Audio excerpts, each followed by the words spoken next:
Oh, hello. So I am sick. I am still sick. I am recovering. Um, and the first thing that comes back for me, for some weird reason, is I can begin to enjoy American whiskeys, bourbons, and ryes, and that kind of stuff. Don't ask me why that's always the first thing to come back. It just kind of is. So we're gonna break into my stash of American whiskey samples. I've got some ones I've been really looking forward to trying, and also some tater bait. So let's work through them, give them some reviews, give them some scores. All right, so what have I got here? Well, these last two are Four Roses single barrels from, you know, individual recipes, right? So I am very excited to try these. I've done the regular single barrel on the channel before, but not any of the upper level, barrel picks. What else have I got? I've got the Leopold Brothers George Dickel Cascade Hollow collaboration, which I am very excited about as well. Talk about that in a second. Sorry, working on getting these poured. And then I've got Shanks and Bombergers from the Michter folks. Just to round things out a little bit. All right, so let's start through the lineup. I'm going to start with my rye. This is the I'm way behind getting into a review of this. This is the Leopold Brothers 3 Chambers rye, rounded out with Cascade Hollow rye. They're calling it the Collaboration Blend. So where to start with this? So Leopold Brothers, I love them. I've reviewed their bourbon before.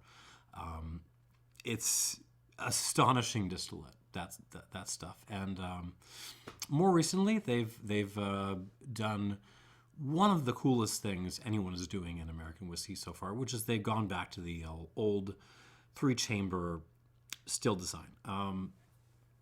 Now, up until recently, the only working 3-chamber still was the Vulcan still at the West Indies Rum Distillery, which I believe is still in operation. How do these things work? I don't know if I can explain it. I don't know if anyone can really explain what these things are. Basically, it's still batch distillation. It's just a completely different setup from a standard pot still. And this was the standard go-to still for old school like rye whiskey made in Pennsylvania and stuff. So if any of you have had pre-war rye and know how good that stuff is, chances are good a lot of it was made on three-chamber stills. They are stills basically designed to be high in congeners, like really, really, really rich distillate.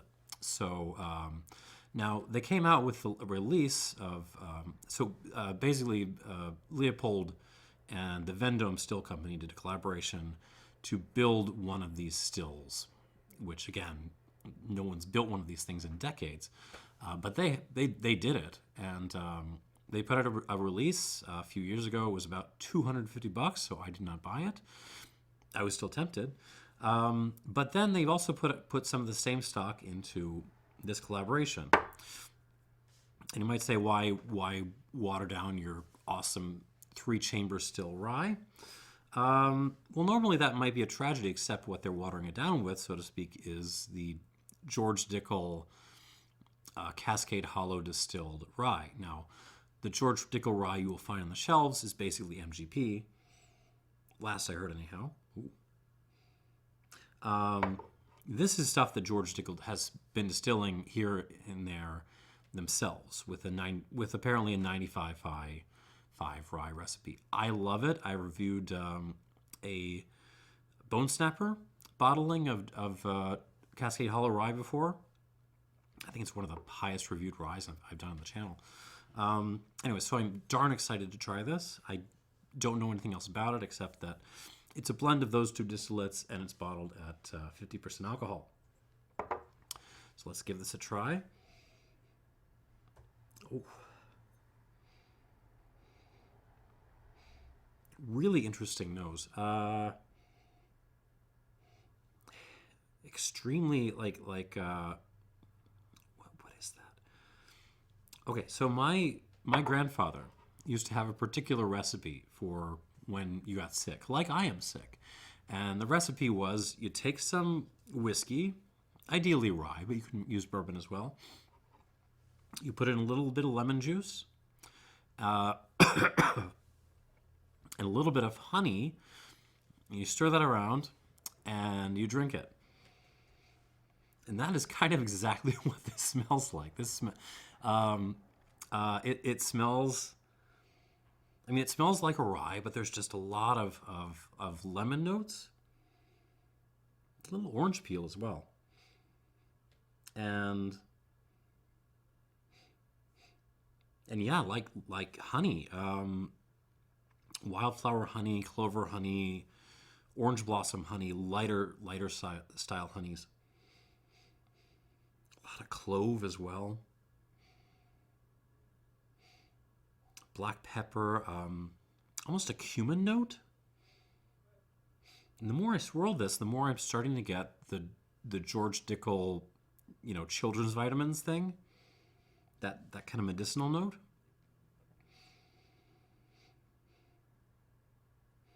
Which I like. Okay, getting a little bit more grainy now, a little bit of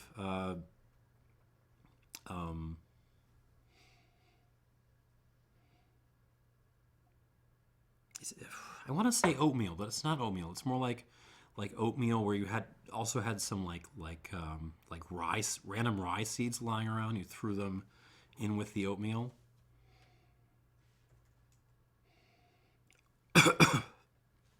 Touch of dried cherry, touch of vanilla, very light on the vanilla.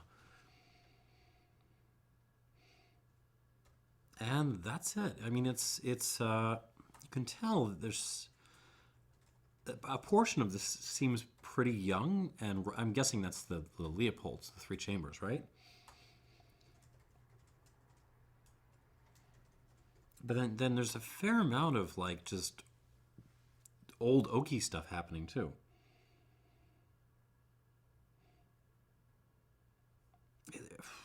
There's a lot going on here. Okay, let's see what happens on the palate.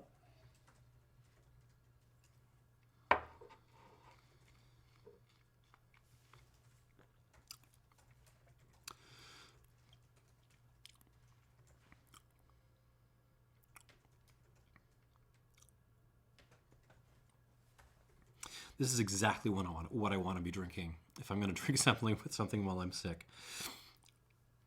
Very sinus clearing. Follows from the nose, really.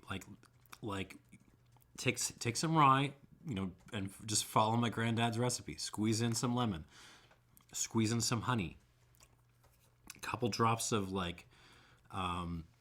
just take it like an expressed orange peel. Drop it right in there. Same kind of mix of honeys, lighter style honeys. Clove, cinnamon, black pepper.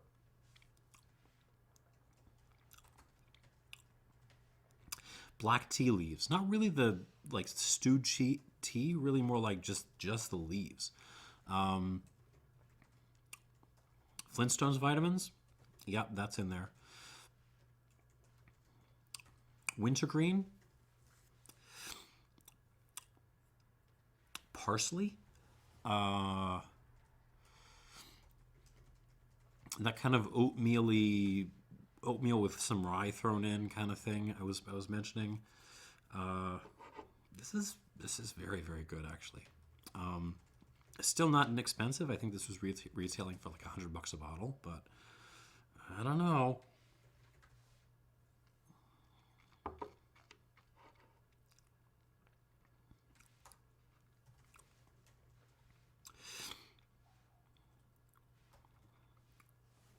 And the form is very impressive as well. Like this arrives, quite on the fruity honey notes, and then just kind of explodes with some really impressive spicy pepperiness, minerally notes. There's a little bit of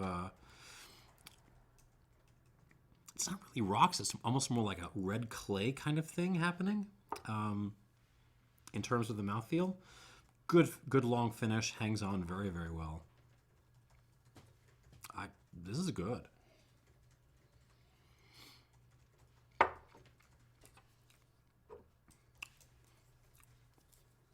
want to give it some water and come back to it before I, give it a full score. Actually, I won't even write my preliminary on that yet. But yeah, I'm convinced.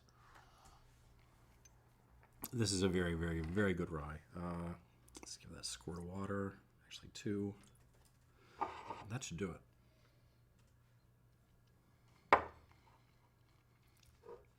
So things are starting off well already with my my post-illness tater session. All right, let's move on to the Shanks Homestead. This is the 2021 edition of Shanks, and that's important because this is so far as I know, the last edition where they partially matured a portion of this in chinquapin oak, which is a species of white oak. It's a relative of Quercus alba, and actually the Bombergers, which I'm going to try after this, also uses that oak. So so I'm kind of excited. Recent editions of Shanks have switched to using French oak, so I'm very excited to try this. Things of note: this is not a bourbon. It does not say bourbon on it. It says Kentucky Sour Mash Whiskey. So why would you just put whiskey on there and not bourbon? Well, there are legitimate reasons. If you got a funky mash bill, if you were blending, say, bourbons and ryes, if you were using disallowed barrels somehow, say toasted barrels instead of charred. Again, the rules are for bourbons, ryes, the majority of American whiskeys, you have to use new charred oak. Doesn't specify what kind of oak it is. You want to use Hungarian, you want to use Mizunara, that's fine, that's great, but it's got to be new charred. Now, but there are also like less legitimate reasons why you would declassify. So if there are additives involved, if you're basically distilling to a highly refined point, everyone gets excited about light whiskey and those crazy age statements before they actually try it, right? Anyway, so it's just something that's kind of bugging me a little bit about this this Shanks here. Sour mash whiskey, 91.2 proof. So what is that? 45.6% alcohol. A little weaker than the previous glass. Anyways, enough of my complaining. Last time I did anything from the Michters, folks, I was not super impressed. There was the toasted bourbon, I think it was. Actually, it was Tom, the Whiskey Fun guy, who did that. He loved it. I was not impressed. Let's see if this does any better.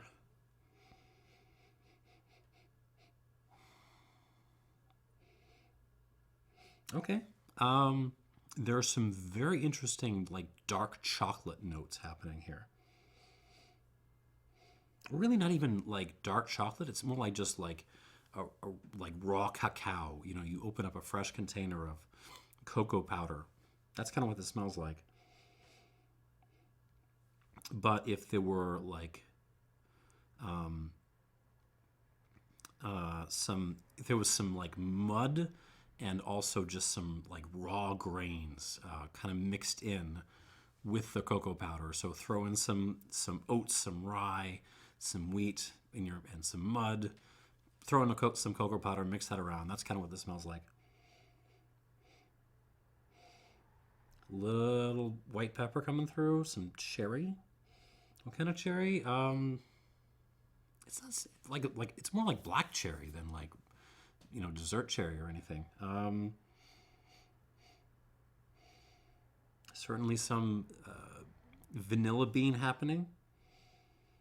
But really, it's that muddy chocolate character that's catching my interest here. It's not something I associate with most of the bourbons I've had, and I'm wondering if that's the chinquapin oak.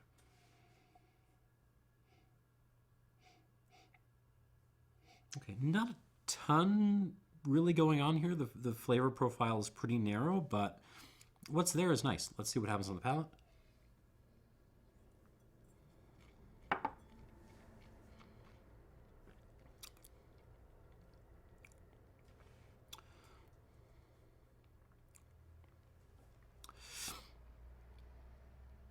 You know, I can see why folks gravitate towards this style. It's very, there's a spicy, grainy character to this, and like almost like a muddy character to this, but it's also just very sweet, decadent, desserty. So, yeah, take some German chocolate cake, sprinkle a bunch of raw grains over it, dump like a mud pie on top, and maybe some I don't even know, like some just some black pepper, or really like black peppercorns, just whole peppercorns on top. That's kind of what I'm getting on this.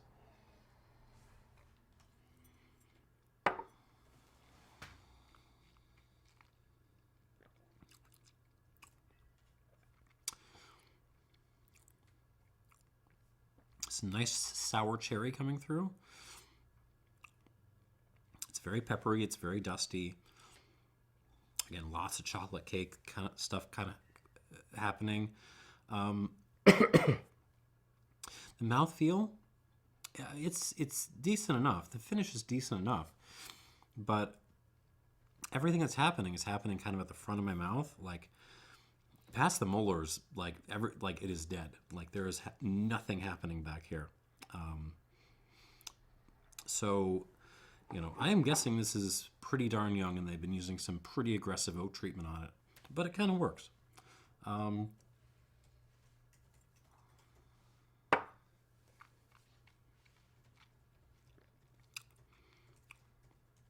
It's nice. It's sweet. It's accessible. It's spicy. I think the retail on this is like something like 80 or 90 bucks, which is way too much money for something at this level. That being said, I do like this better than the toasted bourbon Michter's thing that I had earlier this year. All right, let's give this some water, and we shall move on.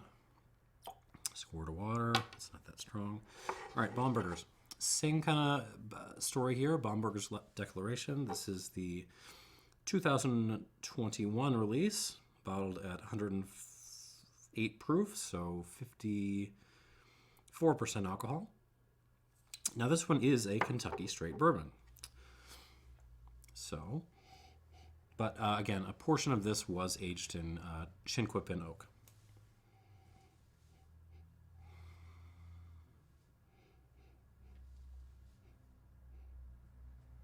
Huh. Actually, initially very almost Heaven Hill-like on the nose. I'm getting a lot of like just dried leaves and twigs happening.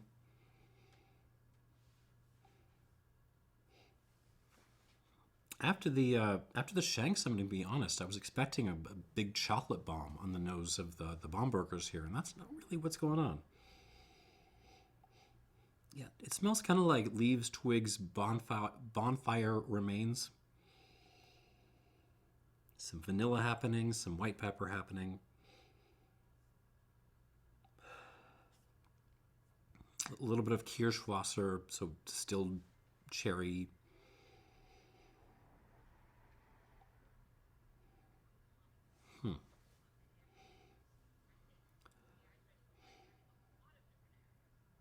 Yeah, maybe it's just the stronger proof that's kind of messing with the nose on this, but it actually feels more constricted than the Shanks. Kind of like me. I'm a little congested right now still, too. Okay, there's some black tea creeping out now. Little Lipton's happening. Hmm. Okay, little hints of dark chocolate now. Let's see what happens in the palate, though.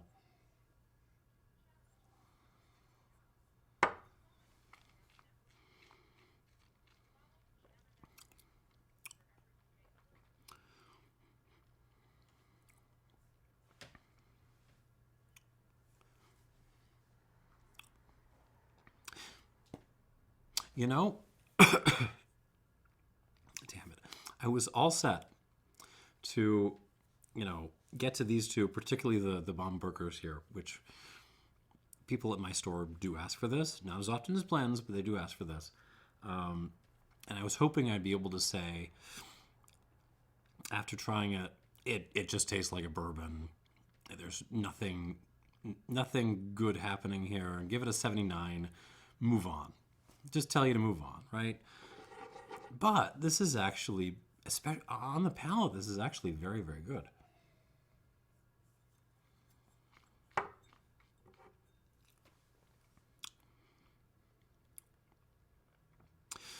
Still brings a lot of the just raw decadence that's happening in the Shenk. There's a lot of just, I don't know, straight up like open up a container of brown sugar and start throwing it into your mouth. I'm not talking about like cheap grocery store brown sugar. I'm talking about the real stuff where it's a little bit gooey still. Try to get some real brown sugar in your life at some point if you've never tried it. So there's a lot of that going on, but there's also that heaven hilly, twiggy, leafy, bonfire ashes kind of thing happening as well. A little grainy sour thing happening. Like I don't know if you've ever had like multigrain sourdough, but that's kind of what's happening here.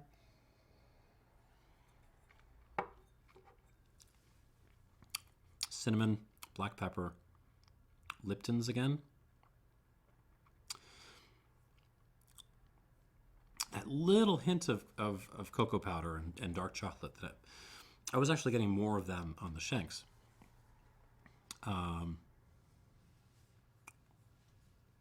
Vanilla, and it just has a great kind of delivery of what it's doing. Like this, it's not a whole lot of development. It's kind of very consistent in what it's doing, but the finish holds on a good long time. Mouth feels very nice. It's very ashy, but like brown sugary at the same time, and it's actually going pretty far back into my throat. There's a nice kind of pepperminty sensation on the finish, particularly way back here. So I don't know, man. Like this is up there. I'd have to try the 3-chamber again to see if I like that better. But right now I'm sort of impressed with this. Well done, Michters.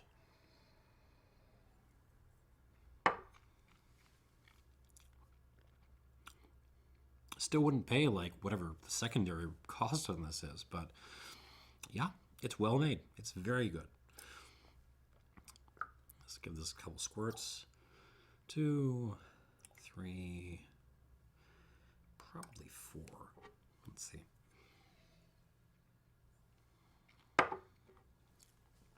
Give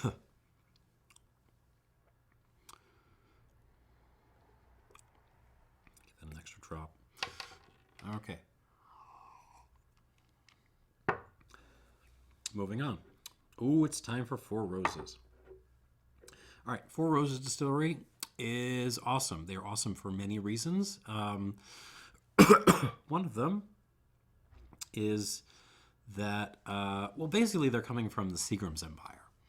And one of the things that Seagram's was obsessed with was yeast research. They loved like producing different yeast strains for all the various projects they had going on in the, I don't know, dozens of distilleries they owned at one point. And a lot of that got inherited by the current state of Four Roses. So they produce, as is well known, 10 different, not mash, like 2 different mash bills, but 10 different recipes of their bourbon. They don't make a rye. They should make a rye. Let's have 5 more recipes, guys. But they do make 10 different bourbons, and then their bottlings are made by basically blending all those different recipes. So what I've got here is everything is from the high rye mash bill, which I think is 35%. So I've got OBSK and OBSQ, different barrels. So the O and the S always remain constant, the first and third letters. Those are always the same. It's the second and fourth which matter. The B here means high rye mash bill, and the fourth letter indicates the yeast strain. In this case, the K is there's so-called spicy yeast strain, and the Q is the floral yeast strain. So I am darn excited to try these.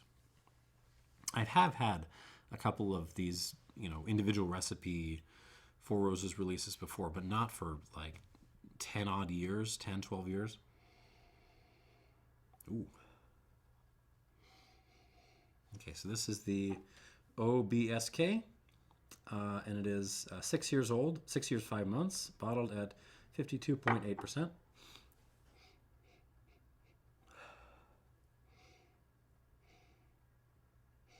And it is very, it's very intense. Trying to get a handle on it. It's almost, I almost feel like you made a really big loaf of rye bread and then set it on fire. That's kind of the feeling. Yeah, there's a definite like ashy character here. Like ashy, grainy, peppery. Behind that are some more traditional notes. Certainly a little bit of vanilla, dessert cherry. But everything is really quite dominated by that ashy, like burned grain character. There's even, I know this next one is supposed to be the floral one. There's a little bit of a floral character popping out too. Just like a couple of dried flowers in there. Interesting. It smells dense is what it smells like. Okay, let's give this a shot on the palate.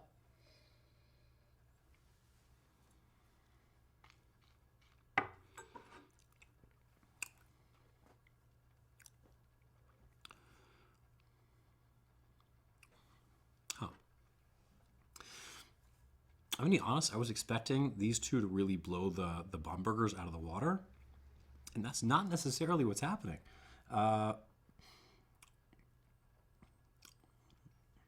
Annoyingly, my first thought drinking this is, that's good bourbon.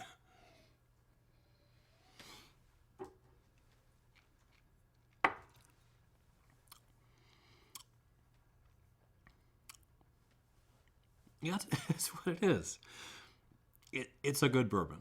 That is what this is. The ashiness on the nose translates to the palate, but not quite as much. It's not quite as domineering. So yeah, definitely some like burned sourdough bread.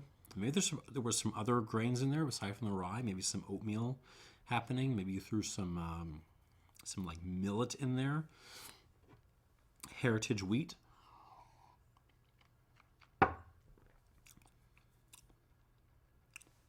There's a little cardamom happening.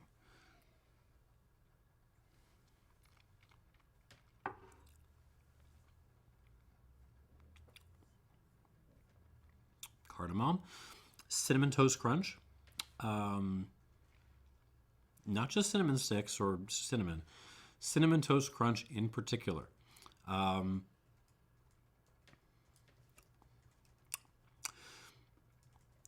cherry, black pepper, just kind of bourbonness. I mean, it tastes like an American, like a high rye bourbon. That's exactly what it is and exactly what it tastes like. I'm struggling to get more notes out of it. I'm sorry. One more time.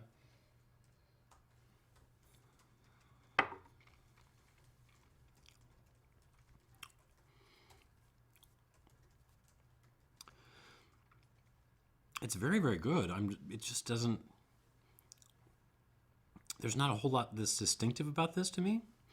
But hey, that's okay. I'm enjoying this. Let's give this some water. We'll come back. 3.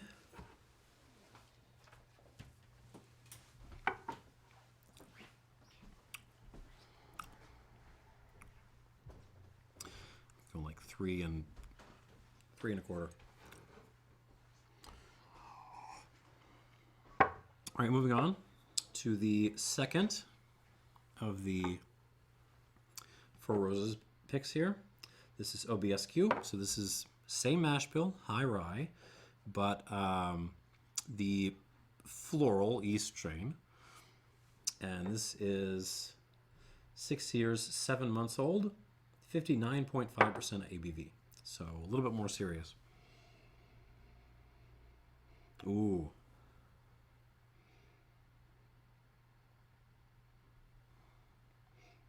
Okay, so inevitably there are similarities to the previous glass.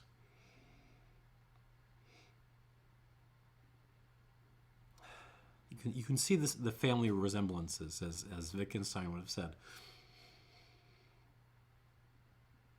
Actually, he would have found the whole idea of doing bourbon reviews on YouTube silly and deeply questionable, but moving on.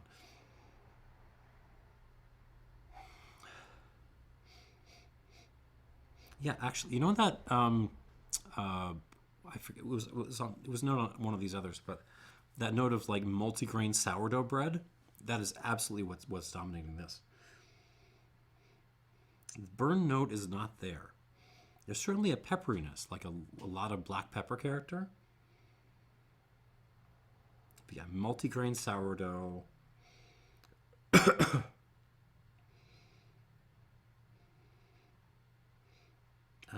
Sour cherry, dessert cherry though as well.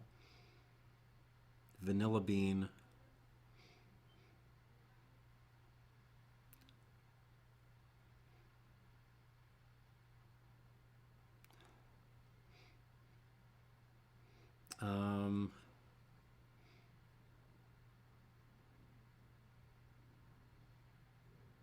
Nope, this also smells like good bourbon to some extent.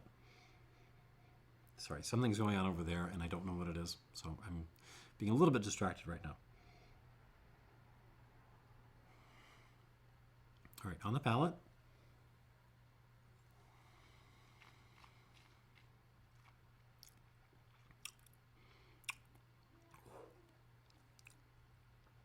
You feel that extra ABV. Okay, I can kind of get what they mean by the floral character of this yeast. More so on the palate than on the nose. There's a lot of like flowers and even like flower stems at the same time. There's a kind of green herbaceous character. So it's a little bit like I'm drinking a bourbon and then like someone accidentally puts a little bit of Mar or grappa in there, but I'm like, and I'm kind of enjoying it.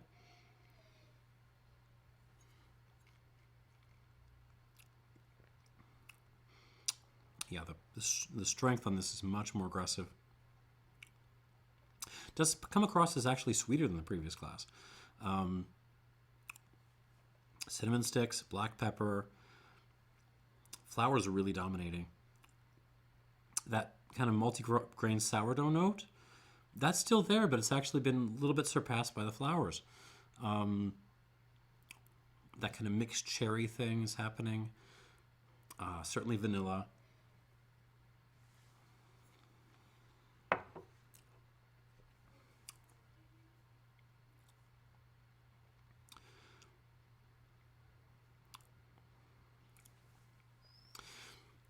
Really good, really beautiful. But again, my first thought with this is it's good bourbon. Like it's we're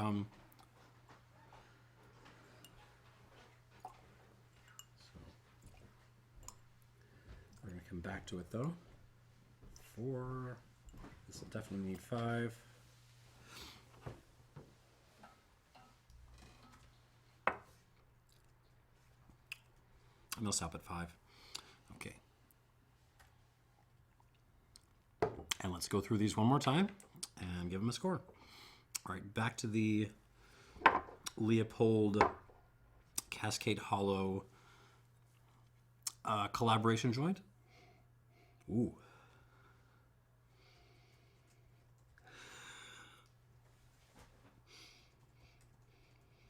What in the hell just happened? Okay.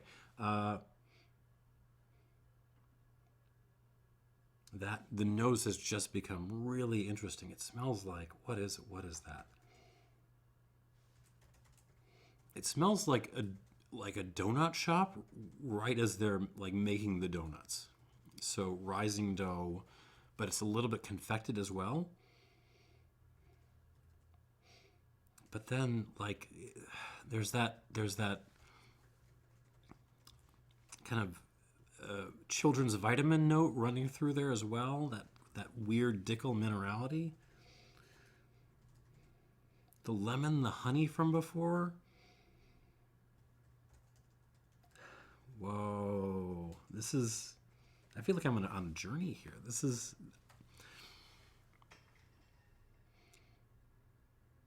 Okay, a little bit of a floral action here. There was a little bit of that going on with the honey, but now it actually smells like a little bit of dried flowers. Some pepper. Oh, this is a fun nose. Great development. Great development on the nose with the addition of water. Let's see what happens on the palate.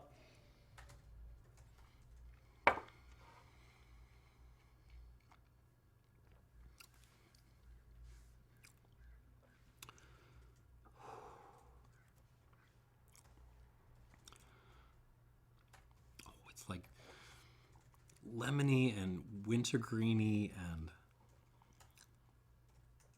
wow. Just wow. Like wow.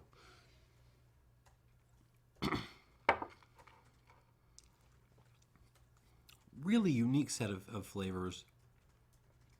Kind of fermenting dough, but yeah, like this really interesting cooling herbaceous side. Nice drying character all through my mouth. A mix of like say tea tannins, but also minerality, the cooling herbs. This is very good. I mean, $100 for a non-age stated blend of 2 ryes from distilleries really not known for rye is, that's nothing to sneeze at. But this is kind of bringing it for me.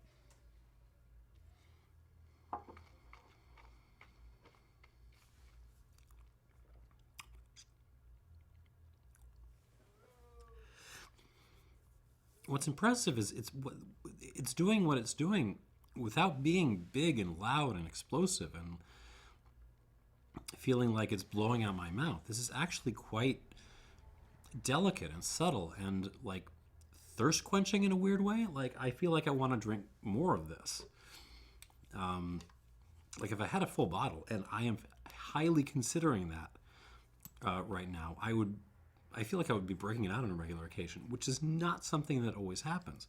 I'm gonna give this one more shot.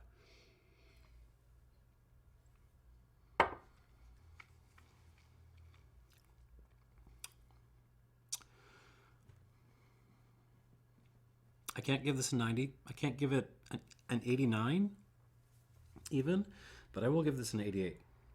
88 points for the Leopold Cascade Hollow George Dickel Collaboration Blend. This is really good, and part of me is like fighting the urge to just push everything else off the table and keep drinking this for the next half an hour or so. That's really good stuff. Well done. I'm going to just hunt down the unblended 3 chambers at some point as well. Okay, moving on to the Shanks. It was the mouth length on this was kind of disappointing me before, so let's see if water takes care of that. On the nose,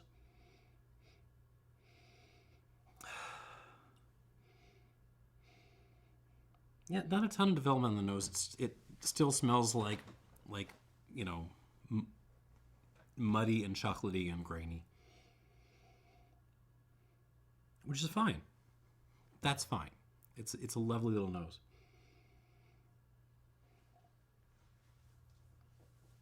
Yeah, maybe a little bit of dustiness happening, more dustiness, but that's about it as far as development goes on the palate.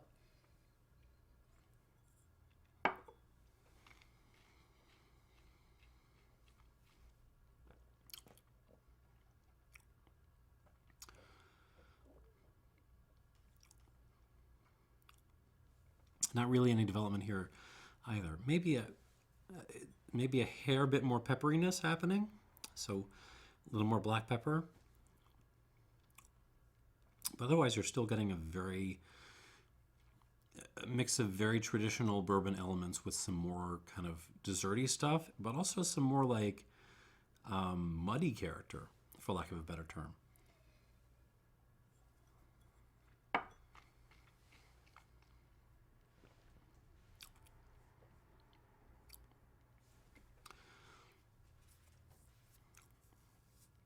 It's good. It's a very, very good bourbon. The only issue with it is I don't think that it's worth even the retail price, and certainly not the secondary price. But if price is not an object, and hunting this stuff down is not going to be an issue for you, you know, this might actually be a good daily drinker, especially if you have a little bit of a sweet tooth, but don't kind of want to go all the way down the road towards like port finish stuff. I would give this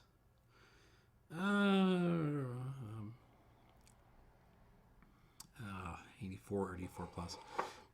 The mouth length thing hasn't really been resolved. It still feels a little bit short.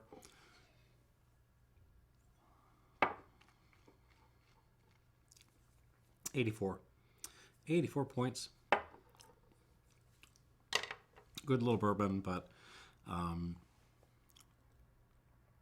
certainly better than the Michter's Toasted.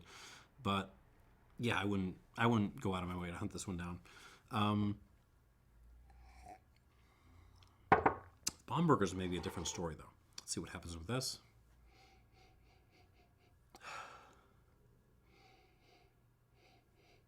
Yeah, I think the nose is just the weak point on this. It's still just not very expressive.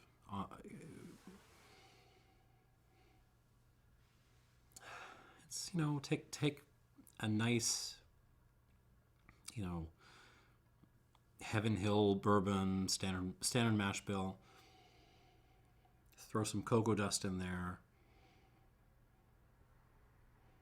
That's most of what this smells like. It's, you know, twiggy, it's campfirey, it's leafy.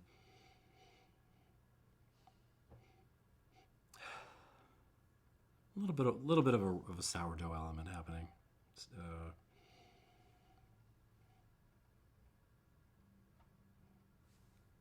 Yeah, and certainly not a whole lot of development from before I added water. On the palate, though, I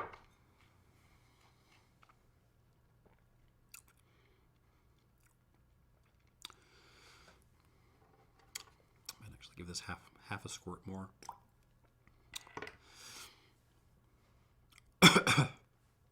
The palate was the showstopper with this, and it still is. Not really a whole lot of development, and certainly less kind of chocolatey and decadent than the Shanks, which is not a problem for me. It really just comes, I mean, I hate to say it, these last three all just come across as nice bourbons for the most part. That's most of what they are.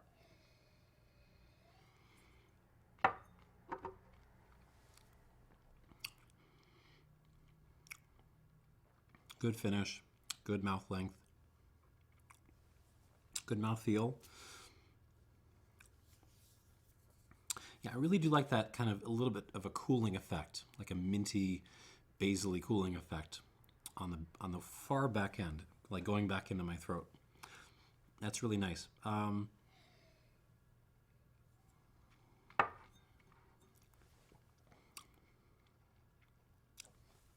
was going to give this an 86, but I don't think I'm going to Scrooge this. This is actually quite good. This is a very good bourbon. I'm going to give this 87. 87 points for Bombergers. Definitely the one I would seek out over the Shanks, but you know, for the retail price and for the prices I can imagine on secondary, is it worth it?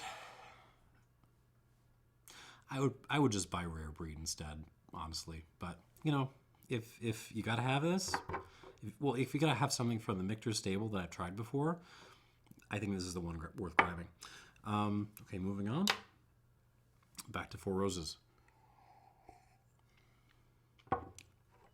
This is the OBSK. This was the one I found like very burned before.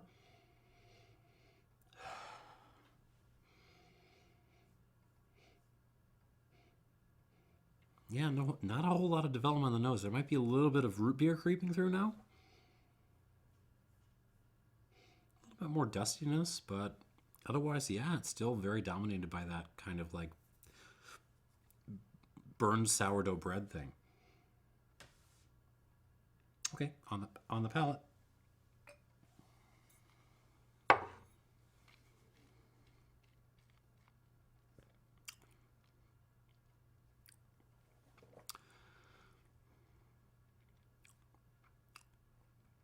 Good bourbon.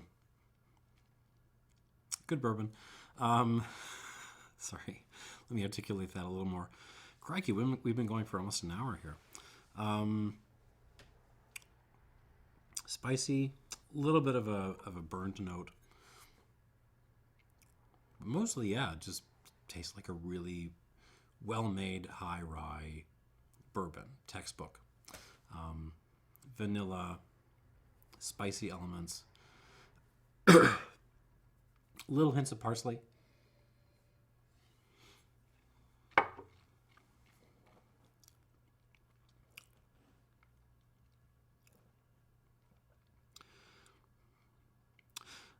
I'm stuck between 85 and 86, so I'm going to give this an 85 plus.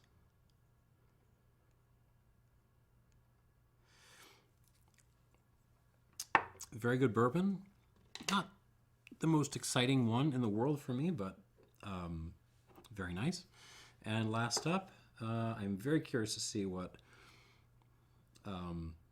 water's done to this OBSQ Firebomb here. Actually, it brings out a little bit more fruitiness, actually. There's some orange, like blood orange, really.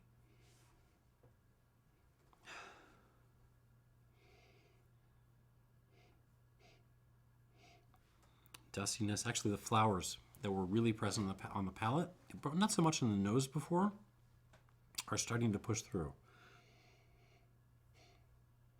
And again, it's more like the stems of the flowers than the flowery, fragrant parts. Slightly grassy as well. This is fun. This is fun. I like this. On the palate,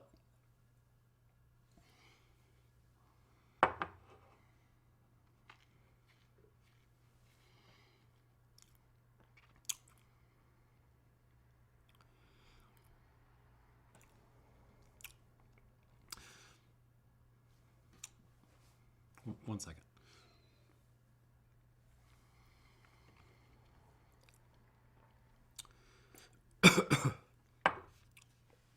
Well, that's kind of annoying.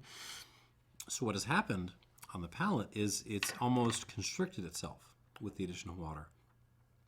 The mouth length on this was fine. Before I added water, it was kind of covering up my whole mouth.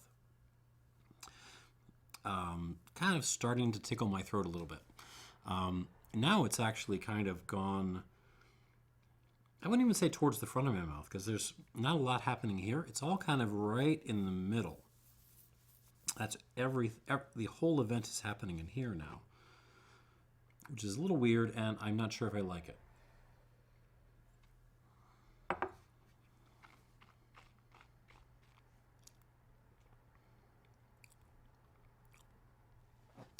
Not a whole lot of flavor development. It's still very much on the flowers, the stems of the flowers in particular. And then just like a lot of pleasant high rye bourbon sorts of notes. It's the development that's really kind of bugging me. It's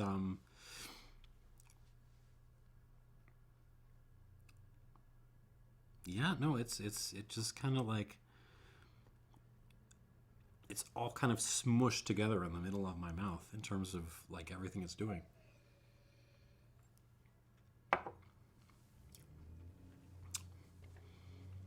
Still a good bourbon, but yeah, I don't know, I'm torn, because this was showing at its best at full strength, but it was also just a little bit hard to take it at full strength, so I don't know, I have to dig this a little bit. Let's call this an 86 minus.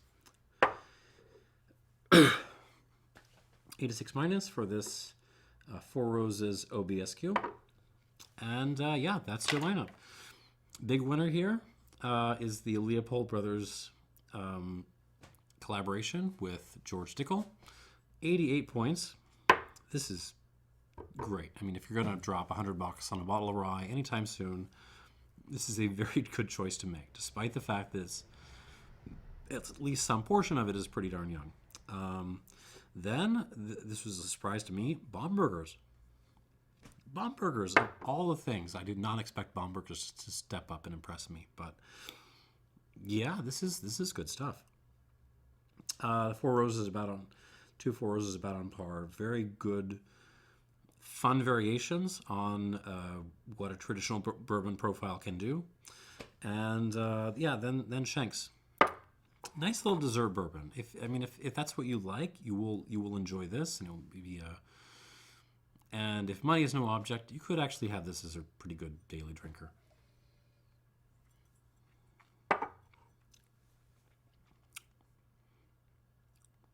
Yeah, nothing wrong with it. It's just not. There's not a lot to it. So yeah, overall, good lineup. 4-point spread between my favorite and my least favorite. So that's pretty good. So a fine day for American whiskey today.